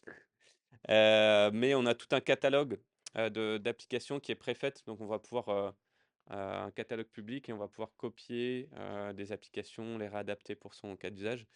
Et en vrai, tu peux faire des trucs plutôt assez cool directement dans Bedrock sans avoir vraiment de très très grosses connaissances, pas besoin de coder ni rien. Donc c'est un peu du no-code, GenAI no-code, c'est là. C'est là qu'il faut aller. Donc là, on va aller un peu plus dans le sujet sur notamment Bedrock, qu'est-ce qu'on va pouvoir faire. Il y a une partie prompt optimizations. Donc sur la partie de GenAI, un des gros leviers et ce qui va être pertinent quand on va faire des applications GenAI, c'est définir le prompt. Donc définir qu'est-ce que le large language model veut sortir et on va définir ça dans le prompt. Et là, le but, c'est de pouvoir l'optimiser du mieux possible pour que ce soit le plus pertinent. Et là, on a du coup sorti une façon de faire, de pouvoir comparer plusieurs modèles entre eux et de voir ça directement dans la console. Donc ça va permettre, avant de publier son application, de pouvoir comparer tout ça et de voir un petit peu comment répond chacun des modèles et pouvoir choisir le meilleur en fonction de son cas d'usage. Pas forcément le meilleur sur le papier, mais en tout cas le meilleur en fonction de ce qu'on souhaite faire et de ce qu'on souhaite avoir en termes de résultats. Donc là, c'est un petit peu les comparaisons qu'on va pouvoir avoir avec ajouter des variables sur nos prompts et dire, OK, bon, bah, qu'est-ce que ça donne à la fin en termes d'output. Générer un pareil. Ouais. Et tu vas pouvoir comparer un petit peu les deux, de dire, bah, est-ce que si je rajoute des valeurs supplémentaires, comment ça se comporte avec un prompt de base. Enfin, le prompt utilisateur, toi, tu vas ton prompt back-end, si on va dire, qui va prendre en compte ce que l'utilisateur t'a donné. Et le but, c'est de pouvoir comparer bah, tes différentes versions en fait, de ton prompt back-end par rapport au modèle. Alors fine-tuning, c'est encore autre chose. Là, c'est vraiment sur prompt engineering. Fine-tuning, c'est on va rajouter des données supplémentaires dans le modèle. On va affiner les différents paramètres. Là, c'est vraiment juste du prompt engineering. Ouais, c'est ça. C'est ça. On a le Bedrock Flows, donc c'est ex prompt flows. Pareil, c'est un petit peu simplifié. Là, pareil, c'était donc flows, ça permet comme son nom l'indique, de faire une espèce de chaînage de plusieurs actions d'un point de vue prompt engineering, donc d'ingérer des données supplémentaires, de potentiellement exécuter du code, tout ça dans Bedrock. On va dire, OK, bon, bah, j'ai mon input, tu vas faire un premier prompt, tu vas m'extraire un certain nombre de données. Ensuite, tu vas te connecter à la base, à mon CRM sur Salesforce, récupérer tel ou tel champ. Tu vas l'ajouter à ton prompt et à la fin, en fait, tu vas me le formater de telle manière. Exactement, c'est un petit peu ça. Et donc là, le but, c'est de pouvoir ajouter un peu plus de sécurité avec guardrails. Donc guardrails, ça permet de mettre un petit peu des limites au modèle, de dire, OK, bon, bah, ça, toi, le droit de dire, ça, t'as pas le droit de dire.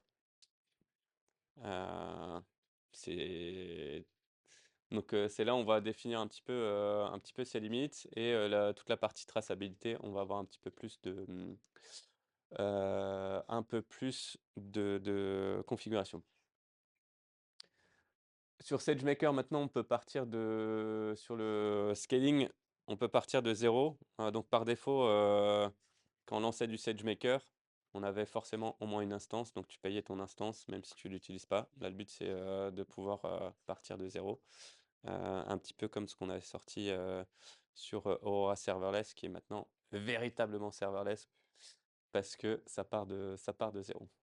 Ouais, V2, mais part de 0 maintenant. Parce c'était V2, mais serverless avec un prix de base quand même. Donc c'était pas vraiment. On est d'accord. On est d'accord. Sur la partie Q Business, donc plus là pour la partie ouverte employée, enfin interne. Parce qu'encore une fois, là, le but de Q Business, c'est vraiment plutôt de le donner accessible à l'interne entreprise. C'est pas fait pour faire du grand public. Enfin, c'est faisable, mais vu qu'on paye c'est par licence, faut vraiment avoir un business case de ouf et je sais pas si ça on l'a. Pardon, je suis pas dans le champ. Dis-moi si je suis pas dans le champ. Donc là, toute une partie fonctionnalité en plus, maintenant l'avoir directement dans le navigateur, intégration aussi de d'autres sources de données d'entreprise, donc de pas mal de choses qui évoluent au fur et à mesure. Pareil, c'est quelque chose qui est un service euh, qui évolue quand même assez rapidement en fonction des besoins. Donc maintenant, on peut l'avoir intégré dans un Teams, dans un Slack. On peut faire quand même pas mal de choses. On peut avoir aussi QIndex. Donc QIndex, en fait, c'est le fait de pouvoir accéder aux documents qui ont été indexés par QBusiness. Le but, c'est QBusiness, c'est du RAG pour entreprise managée.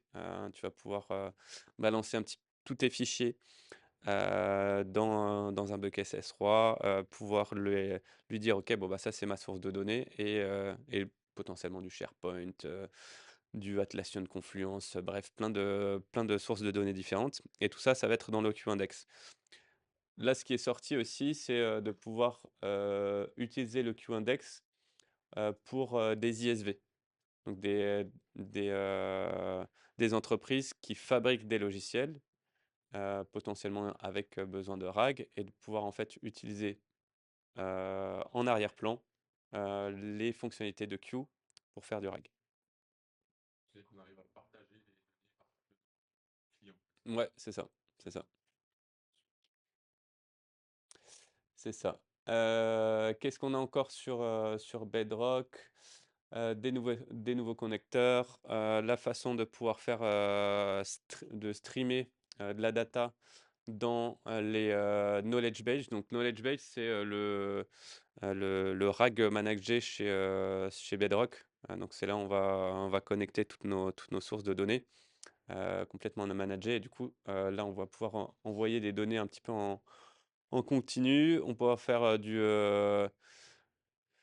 re-ranking, en fonction des modèles. On pourra faire de l'évaluation sur la partie RAG. On va pouvoir utiliser aussi, le LLM as a judge, donc c'est, Bedrock Evaluations. Donc, LLM as a judge, ça veut dire qu'en fait, on va utiliser un premier ou un certain nombre d'actions. Par exemple, dans mon prompt flow, je vais chercher des données à gauche, à droite, et cetera. Et à la fin de ce cycle-là, je vais demander à un LLM de me dire, OK, voilà les règles que je t'impose en tant que société ou en tant que client. Dis-moi si le résultat qui a été généré est conforme avec ce que je t'ai dit. Donc ça, c'est ça le LLM as a judge et ça commence à être de plus en plus répandu. Et en fait, il y a des modèles qui vont être plus pertinents sur ces tâches-là. Il y en a qui vont être très créatifs, qui vont pouvoir euh, générer du contenu de qualité, pouvoir mettre de l'emphase sur un texte, etc. Et il y a d'autres LLM qui vont être peut-être plus cartésiens, qui disent, OK, bon, les règles, c'est les règles. Moi, je sais détecter exactement les façons de parler, le style, etc. Et c'est là où on va intégrer les LLM as a judge. Model distillations, donc là, c'est sur la partie fine-tuning, on parlait justement tout à l'heure. Le but du model distillation, c'est de prendre un gros LLM et de tailler dedans avec un certain nombre de données et lui dire, OK, bon, bah, j'aimerais faire quelque chose d'un peu plus petit, un peu plus spécifique à partir de ce modèle-là.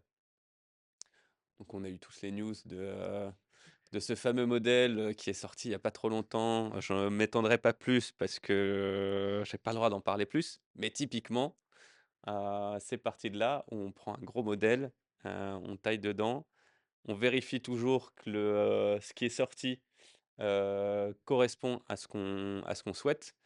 Et du coup, on va avoir ce qu'on appelle un distilled model, donc un modèle beaucoup plus petit, du coup qui va être généralement un peu plus rapide et qu'on va pouvoir interroger. Donc typiquement dans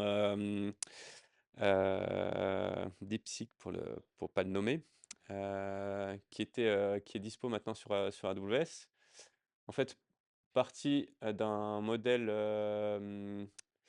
Llama 8 et du coup qu'on a distillé avec le modèle DeepSeek et du coup ça te donne ce modèle distillé en fin de parcours.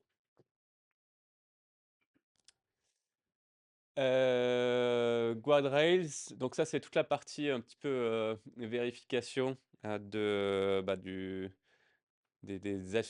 hallucinations du modèle notamment. Et donc là le but c'est que maintenant on va pouvoir intégrer des choses qui vont être, automatiques, en termes de règles, qui vont pouvoir, vérifier ces réponses, qui soient correctes par rapport à ce qu'on a défini. On a maintenant aussi, la possibilité de faire, ce multi-agent. Donc, les agents, chacun va avoir une tâche. Donc en fait, en gros, c'est des petites applications. Chacun va avoir une petite tâche, ah bah, toi, tu vas collecter la donnée, toi, tu vas la synthétiser, toi, tu vas, générer un mail et toi, tu vas, générer les variations de ce mail en fonction des différents profils. Typiquement, par exemple, je sais pas, sur un site de vente, ou faire de la prospection, on pourrait se dire, voilà les, X agents, qui ont besoin de collaborer entre eux.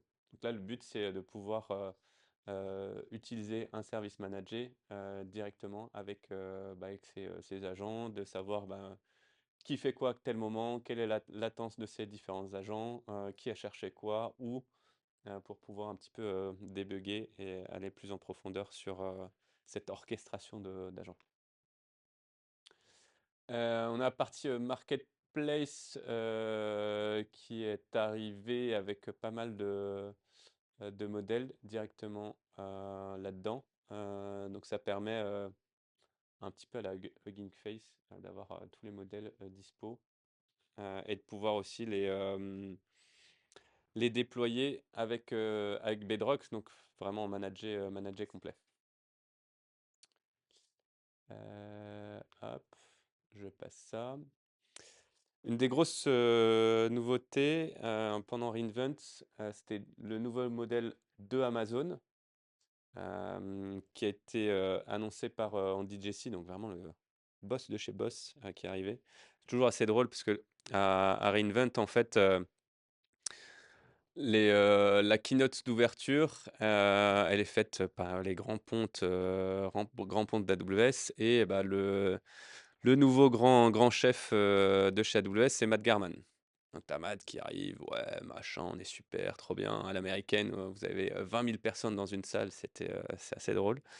Heu et pendant la présentation, donc Amazon qui vient et donc c'est, PDG d'Amazon qui vient présenter le modèle Nova, et donc c'est le boss de Matt Garman. Donc c'est assez drôle de dire, bah, tu fais la présentation de enfin, c'est la conférence de l'année de ta société et tu as ton boss qui débarque, qui débarque au milieu de ta présentation, pour annoncer donc, ce nouveau modèle, enfin ces nouveaux modèles, Nova, qui font pas mal de choses. Donc il y a différentes catégories en fonction de ce qu'on veut faire, si on veut faire juste, du texte, si on veut faire du multimodal, si on veut, vraiment avoir, beaucoup d'intelligence avec les modèles pro et faire du multimodal vers multimodal, avec du premier. Donc c'est, assez bluffant en termes de sortie. Je vous invite à tester et surtout c'est, pas cher. C'est peu cher, c'est peu cher. Non, on peut faire vraiment des choses sympas. Donc il y a enfin génération de vidéos, génération d'images, multimodal, donc ça veut dire, texte plus image. Il va y avoir, vidéo, vidéo to texte, enfin bref, plein de choses. Aussi, voice to voice, qui vont arriver, donc il va y avoir pas mal de choses, de prévues, en tout cas en 2025. Qu'est-ce qui est arrivé? Prompt routing, ça c'est hyper cool. C'est en fait, on va pouvoir intégrer dans notre application, ben, un espèce de load balancer, de modèle, mais il va pas faire en fonction de la charge, il va faire en fonction de ce qu'on va lui demander et donc il va choisir, un modèle ou un autre en fonction du prompt, pour que ce soit le plus efficace possible et surtout pour que ça coûte un peu moins cher. Parce qu'on a souvent le réflexe de dire: «Bah, ouais, je prends le plus gros modèle, comme ça au moins je suis sûr que ça marche». Ouais, mais des fois la réponse est pas forcément pertinente, des fois il y a trop de raisonnement et ça sert à rien, il y a trop de latence, si je fais un chatbot, et que, bah, je prends le gros modèle et qui va mettre, 500 millisecondes ou 800 millisecondes à répondre, bah, peut-être mon utilisateur, il va être un petit peu, agacé, il va pas continuer le chat parce que c'est beaucoup trop long à chaque réponse. Alors que si je vais avoir ce truc-là, je vais dire: «OK, bon, bah, là, la requête de l'utilisateur elle est plutôt simple, je vais choisir le modèle, plus «basique» entre guillemets qui va répondre en beaucoup plus rapidement et bah, si, je vois que le prompt est bien long et qu'il y a un peu plus d'analyse à faire, je vais choisir le modèle 1 qui a un peu plus de paramètres et qui va être un poil plus long, mais qui va donner une réponse plus pertinente. Et dans Bedrock, pareil sur la partie, RAG avec une, gestion toute la partie, ingestion de documents, qui va être beaucoup plus facile. Pareil en mode multibonal sur, l'ingestion de données, de pouvoir, bah, détecter dans un document, un certain nombre de choses, de faire des conversions en texte, en HTML, en markdown directement, depuis un document par exemple là qui a été scanné. Est-ce que ce genre de service, ça va remplacer, Extract? Ouais, potentiellement, je pense qu'à un moment, ouais, ça va être ça, quoi. Ça va être ça, ça va être ça, je pense. Je sais. Ouais, bah, après ouais, c'est 2 approches, différentes. On a un où c'est vraiment juste du machine learning, où tu vas faire, de la détection de caractères et cetera. Là, GenAI, c'était un peu plus, enfin, faut voir l'hallucination, tu vois? Est-ce que, c'est plus pertinent ou pas pour, ton cas d'usage? Mais je pense en effet que les modèles vont être de plus en plus pertinents et que potentiellement, ouais, ça va remplacer, des, heu, des textracts. Des pelletage sur la détection de plaques d'immatriculation. Ouais, On avait des meilleurs résultats avec ouais, avec un LLM c'est ça, c'est ça. Après, il faut voir toi la latence, est-ce que ton LLM, il va être un peu plus ça dépend encore une fois, ça dépend ce que tu veux faire. Dire: «OK, bon, bah, est-ce que tu veux l'accuracy ou est-ce que tu veux la performance? Est-ce que tu veux la latence?» Donc tu as plein de paramètres. Mais en effet, je pense que au global, on va vers une tendance où les LLM vont être de plus en plus spécifiques, rapides pour, des tâches, qu'avant on avait vers du «machine learning» entre guillemets, classique. Ouais, toxicité, donc ça c'est, ouais, détecter un petit peu, ben, justement sur les guardrails, qu'est-ce qui arrive et du coup de pouvoir gérer ça dans du multimodal. Et j'en ai fini pour, toute la partie ML et GenAI. On fait une passe rapide sur, les nouveautés App Integrations et Serverless. J'en ai fait quelques-unes, je crois. Sur AppSync qui peut recevoir, maintenant, des événements et pouvoir transmettre tout ça, via des WebSocket API. Donc plutôt pas mal quand on veut faire, vraiment du temps réel sur ces applications-là et qu'on n'a pas envie, de gérer, ben, son WebSocket. Une petite réduction de latence sur EventBridge, 94. Petite amélioration. Donc EventBridge, hein, pour rappel, c'est, votre broker d'événements. Donc on va faire, des bus d'événements auxquels on va envoyer des événements. On va pouvoir mettre un certain nombre de règles, pour les envoyer à différents services. On va pouvoir aussi faire, de la vérification de ces événements. On va pouvoir, faire, de la transformation. On va pouvoir, les envoyer après à d'autres services internes ou externes, donc avec des third parties. Il y a une trentaine de connecteurs, du Shopify, du, Atlassian, du Slack et cetera. Donc une intégration un peu, très, très sympa. Donc en fait avant, il y avait beaucoup le choix entre, en gros, si vous voulez faire de l'ingestion d'événements, faire du SNS, ça per il arrivait à être beaucoup plus, rapide. Là, l'écart se réduit. Là, maintenant, c'est plus en termes de coût. SNS va être moins cher. Par contre, il y a moins de fonctionnalités. EventBridge, un poil plus cher à la gestion de l'événement, mais il y a plus d'intégration. On va pouvoir faire plus de règles. Donc, encore une fois, ça dépend des cas d'usage qu'on souhaite faire. Sur Lambda, on a rajouté la fonctionnalité de Snap Start sur Python et sur .NET. Jusqu'à maintenant, c'était sur du Java. Donc Snap Start, qu'est-ce que c'est?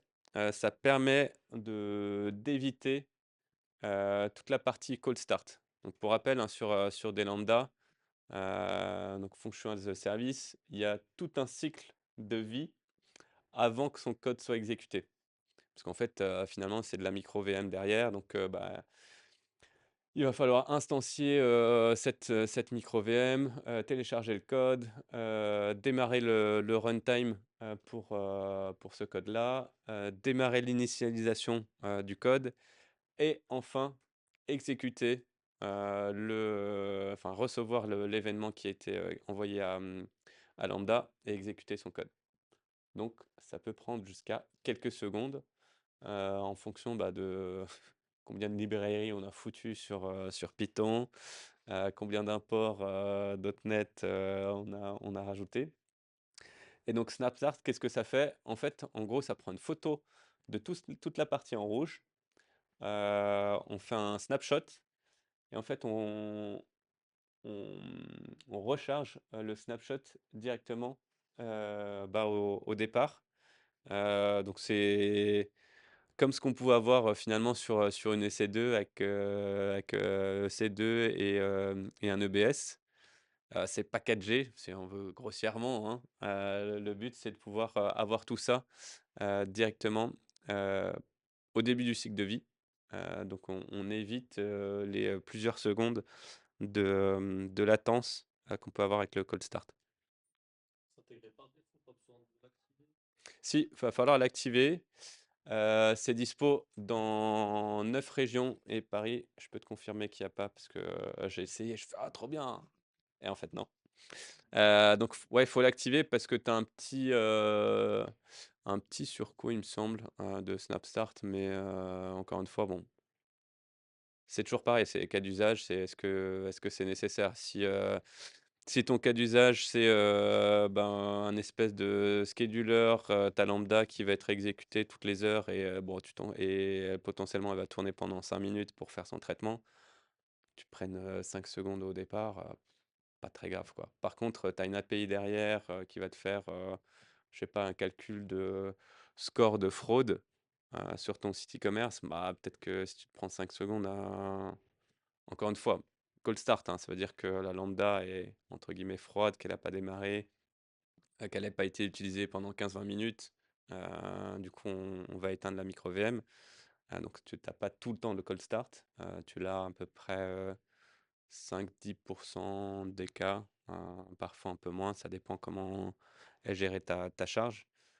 Mais sur des choses temps réel, là, tu vas dire, OK, bon, Snapstart, ça fait sens.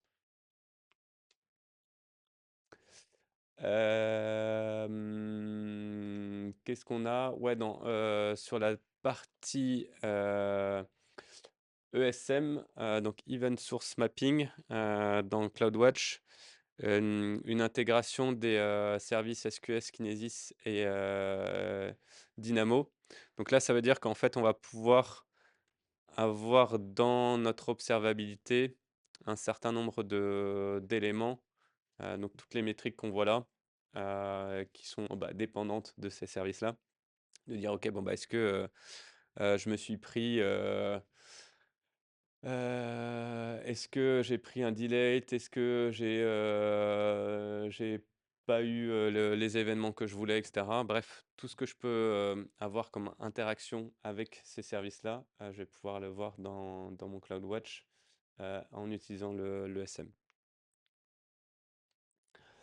Dans Step Functions, qu'est-ce qu'on a? On va pouvoir un petit peu gérer maintenant des variables dans l'exécution dans son Step Functions.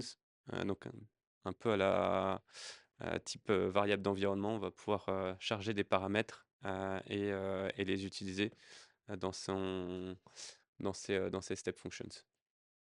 Et sur le JSON à data, on va pouvoir gérer ce forme-là directement dans step function sans avoir besoin d'avoir un compute.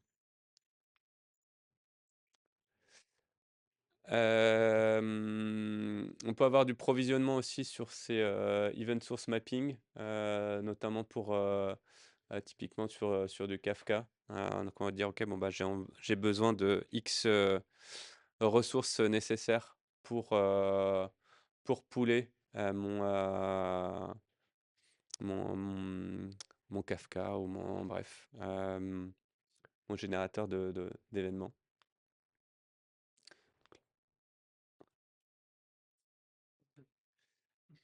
Ah, ça c'est toi, excellent. Ça y est.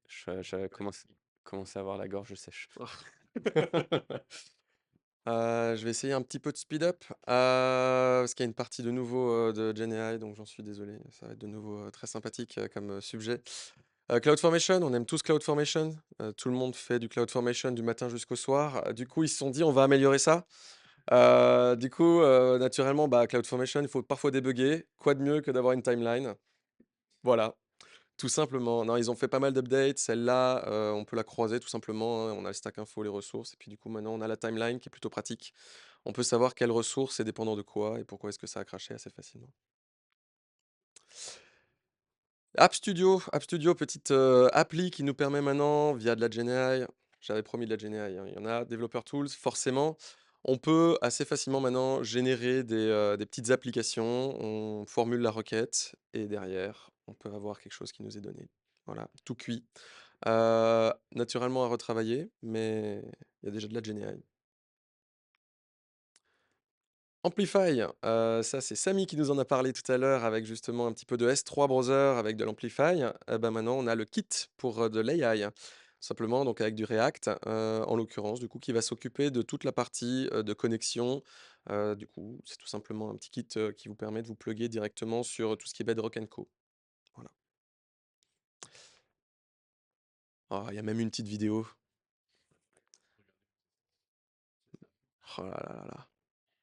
Ça me permet de faire du chatbot assez simplement.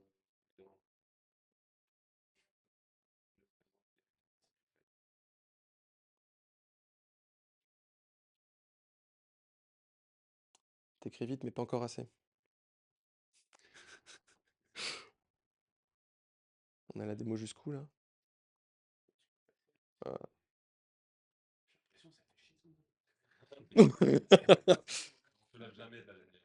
GenAI, Amplify, tout le monde aime, hein.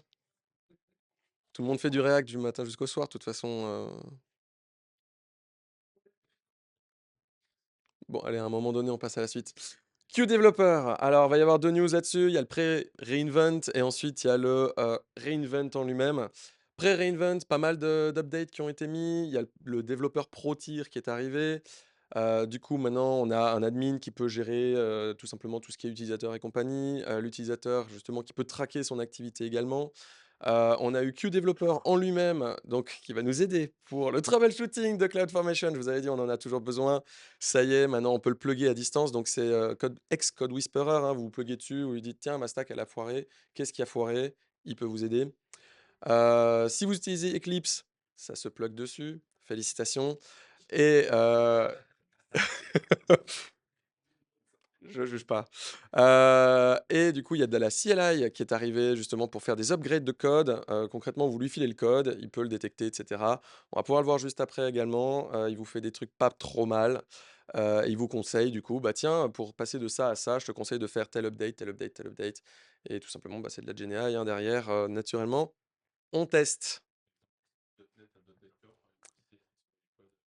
C'est bien, tu fais une magnifique transition avec la suite qui va bientôt arriver. Fantastique. Il y a tout ce qui est doc, review, test, tout ça c'est built-in, mais pas que avec de l'Eclipse. Cette fois, ça se plug dans d'autres IDE. Justement, on peut avoir comme ça la doc qui se génère, des unit tests qui se génèrent. Il y a quoi encore? Il y a la review qui permet tout simplement de savoir s'il y a des bugs et de te les fixer avant que tu committes. Naturellement, c'est quand même mieux. Donc, c'est justement là pour accélérer un peu cette partie-là. Il y a la partie sécu. Ça peut aider. QDev, c'est là où justement tu disais côté modernisation. Alors il y a trois gros axes avec cette partie-là. C'est la modernisation mainframe. Tout le monde en fait du matin jusqu'au soir, donc je vais passer directement au deuxième. .NET, justement ce que disait Samy, où on peut comme ça avoir des updates qui sont directement proposés par QDeveloper en se pluguant sur les repositories. C'est-à-dire, on va lui donner typiquement le repo sur lequel on veut aller, on lui dit où est le code, et ensuite, de lui-même, il va faire les propositions. Tiens, il y a tel truc qu'on pourrait moderniser pour faire ceci, cela. Et la dernière, c'est VMware Migration. C'est du même acabit, sauf que cette fois, il ne se plug pas sur VMware, il ne va pas se plugger sur votre SXI, hein, je vous rassure. Non, pas du tout. On va lui filer un RV tool, ou alors on va tout simplement lui dire, bah tiens, App Migration Service, qui me permet justement de voir, découvrir un petit peu App Discovery, pardon, qui permet de voir un petit peu toutes les VM qui sont on-prem. Et ensuite, on pourra définir quels sont les lows, quels sont les waves, comment est-ce que ça se passe, faire un suivi précis, et tout ça dans QDev. Un petit peu d'analytics, concrètement, ce point-là, c'est vraiment on en parlait tout à l'heure avec le 0 ETL. Le but, c'est de faciliter et d'accélérer en termes d'ingestion des logs qui sont quelque part, tout en évitant la duplication des logs en question. Parce qu'il n'y a pas plus terrible que d'avoir les logs sur CloudWatch et de les réingérer de l'autre côté et du coup de les avoir en doublon. Cette fois, il y a le 0 ETL qui se plug entre les deux. Ça simplifie quand même pas mal. En l'occurrence, c'est avec comment ça s'appelle, de l'OpenSearch. Donc c'est plutôt joli. CloudWatch Database Insights, si vous avez des Aurora, je vous conseille d'y faire un petit tour. En l'occurrence, il suffit juste d'aller dans CloudWatch, Database Insights, et du coup derrière vous pourrez choper votre database et vous aurez un magnifique dashboard. Concrètement, ça ressemble très très fortement à ce que vous avez également sur RDS. Vous allez sur RDS, vous chopez tout simplement votre DB. Vous avez sur le côté un moyen d'avoir des différentes infos, différents logs, etc., etc. On est dans le même style, ça rajoute un petit peu plus de joliness là-dedans, c'est tout.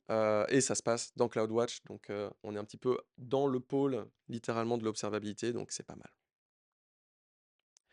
Les declarative policies, ça va pas concerner tous les services, hein. On est sur effectivement une policy, donc là vous voyez toutes les policies qu'on peut activer sur une organisation. On va parler juste après des RCP qui sont en dessous. Là en l'occurrence, les declarative policies ne vont pas concerner tous les services, c'est juste EC2. VPC et EBS. Oui, c'est ça.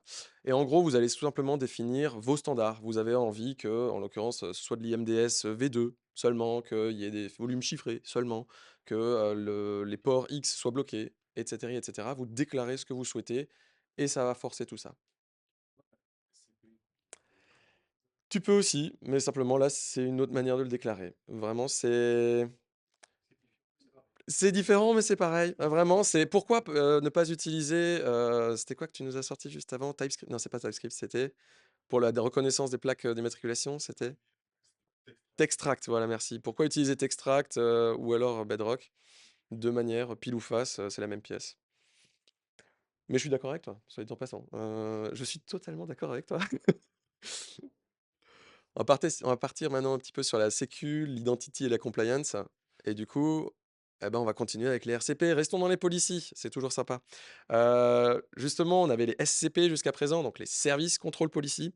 Vous définissez tout simplement ce qui a le droit d'être accédé à travers des calls API. Eh bien, maintenant, vous pouvez avoir les ressources Control Policy. C'est comment est-ce qu'on accède ou pas à des ressources tout simplement dans le cloud. Donc on peut tout à fait dire, typiquement, ma ressource, pour être accédée, eh ben, il faut forcément que la requête, elle vienne d'un rôle qui est dans mon organisation. Donc, j'interdis tout simplement d'assumer un rôle qui est externe ou d'autoriser un rôle qui est externe à, par exemple, sucer des datas dans mon bucket S3, par exemple. C'est des petites policies comme ça qu'on peut mettre en place, tout simplement pour protéger les ressources et non pas cette fois depuis un rôle ou depuis un permission set, depuis un IAM user, etc. Plug sur n'importe quel. Très bonne question. Est-ce que ça peut se plug sur n'importe quelle ressource?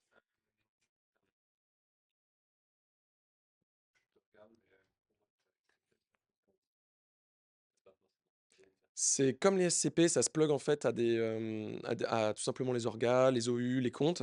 Donc ça, c'est exactement tout pareil. Mais après, avec les mêmes limitations, hein, un nombre limité d'attributions par compte, etc.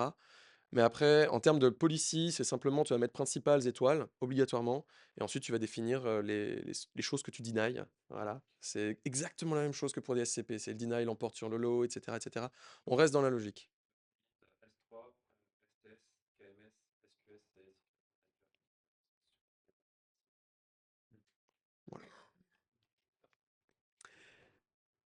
Le root access. Alors là, quand on lit le blog post, on comprend un petit peu tout ça. Pour ceux qui font un tout petit peu de déploiement de compte, vous allez très vite comprendre l'intérêt de cette news. Lorsque vous êtes dans une orga qui déploie facilement des nouveaux comptes, à chaque fois, en théorie, vous êtes censé sécuriser le root account. La sécurisation d'un root account passe par la mise en place d'un MFA sur ce mail-là. C'est absolument terrifiant quand on a quelque chose qui autoscale tout seul, avec beaucoup de provisioning de comptes, etc., etc. Et du coup, AWS, ils se sont dit, tiens, comment est-ce qu'on fait? Alors, bah, il y avait la première solution, c'est de passer par Control Tower, et puis de mettre tout simplement un petit guardrails, un contrôle en place, qui fait une SCP qui deny tout simplement l'utilisation du root user. C'est pas mal, mais ce qu'il y a mieux, c'est carrément de le supprimer. Et bah, c'est là où il y a ça. En fait, on peut plus faire de recovery de mot de passe à partir du moment où on active justement ce petit service. On peut pas aller sur la console, dire j'ai oublié mon mot de passe d'admin. Ah, quel dommage, bouge pas, je te l'envoie par mail. Je change le mot de passe d'admin, etc. Non, on peut plus, tout simplement. Vous allez me dire, mais comment est-ce qu'on fait du coup pour certaines activités ou certaines actions qu'on doit faire en tant que root user dans certains cas? Du style, j'ai été trop con, j'ai mis une policy sur mon bucket qui me tire une balle dans le pied, c'est-à-dire que plus personne ne peut toucher au bucket. Il n'y a que le root user qui peut le faire. Eh ben, ils y ont pensé aussi, ça tombe bien. On peut assumer 2 rôles sur les comptes en remote, qui sont justement pour péter la policy d'un bucket ou péter la policy d'un topic SNS. Voilà. La petite dernière news, c'est l'AWS Security Incident Response. C'est tout simplement un moyen qu'a mis AWS. Vous êtes fait hacker, vous êtes fait défoncer d'une manière X ou Y, que ça soit en vous poutrant en dehors du compte, que ça soit en vous cryptoloquant, que ça soit en récupérant des datas ou quoi que ce soit. Ils ont mis en place ce service-là pour vous accompagner tout simplement dans la réponse sur incident. C'était une des competencies d'ailleurs qu'on a vues au tout début, hein, si vous vous rappelez. Concrètement, c'est tout simplement pour n'oublier aucune phase, pour vous aider justement à activer les bons services, pour checker au bon endroit, CloudTrail, totalement au hasard, n'est-ce pas? Des choses dans ce genre-là pour, au final, vous aider à clairement définir le périmètre de la faille que vous avez. Faut avoir un support pour Angular. Très bonne question également. Je pense pas. Non, je pense que c'est un service clairement où tu peux y accéder, mais par contre, je crois avoir vu que il va être payant. Oui. Rien à voir, en fait, c'est juste un guide process C'est ça. Mais là, tu as carrément une équipe derrière, hein. Ah, il y a quand même Il y a quand même une équipe, il y a quand même un point de contact. Donc, c'est un peu comme un ticket au support, donc ça m'étonnerait pas qu'il y ait besoin de autre chose que basique. M'étonne pas. tu payes ton ticket. Sinon, tu appelles un partenaire compétent.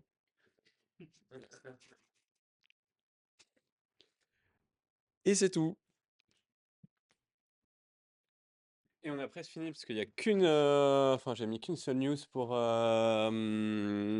les business applications dans Connect. Donc s'il y en a certains qui étaient là il y a quelques temps, on avait fait une petite démo sur Amazon Connect. Donc Amazon Connect, c'est l'outil à la base de Contact Center, donc pour gérer cette relation client avec Contact Center as a service. Donc on peut générer un Contact Center à la volée dans AWS, donc avec le provisionnement du numéro de téléphone, du centre d'appel, d'avoir l'application pour gérer les appels, gérer les flots d'appels en fonction des caractéristiques des appelants. Enfin bref, il y a plein de choses. Et du coup, qu'est-ce qu'il y a dedans? Il y a l'intégration de WhatsApp, des emails, des SMS, enfin bref, maintenant on peut adresser la totalité, enfin en tout cas une bonne partie, des canaux de communication, qu'on peut avoir avec des clients finaux. Il y a l'intégration, des bots, enfin la création des bots directement dans Connect. En fait, c'est Lex qui est maintenant intégré, dans Connect, alors qu'avant, en fait, il fallait qu'on aille dans Lex, fabriquer son bot avec Lex, de manière séparée. Maintenant, c'est dans Connect et bien simplifié. Il y a, maintenant l'intégration de Q, donc il y a Q for Connect, qui est un peu l'équivalent de Q for, Q Business, mais intégré au contact center, donc faire des recherches sur, le client, résumé des conversations précédentes du client. Donc pareil, là, ça va permettre aux opérateurs, aux agents, qui vont répondre au téléphone, de dire: «OK, bah, ouais, je sais, ce qui s'est passé dans les, 10 derniers appels et je sais la problématique ou en tout cas, j'ai une bonne idée des problématiques de pourquoi, la personne, nous appelle». Et c'était à peu près tout, pour aujourd'hui. Ça fait que, 1 heure, 30 qu'on parle, 45, 50, peut-être un peu plus. 117 slides, c'est vrai. Du coup, ouais, si vous voulez apprendre plus, je fais toujours la promo de, la plateforme, Skill Builders, hem, qui est hyper intéressante. Parce qu'il y a plein de cours, et plein de démos, c'est tout le temps, hyper à jour. Et là, je vous ai mis un petit peu toutes les ressources, dispo entre communauté, skill builders, la chaîne YouTube, AWS, Developers, et voilà. Ouais, c'est triste parce qu'on n'a pas le suivant encore. Qu'est-ce que vous voulez comme thème pour le suivant? Qui veut faire une intervention la prochaine fois? C'est ça qu'on veut. Sinon, je vais vous imposer un truc, hein. Bah voilà, merci beaucoup.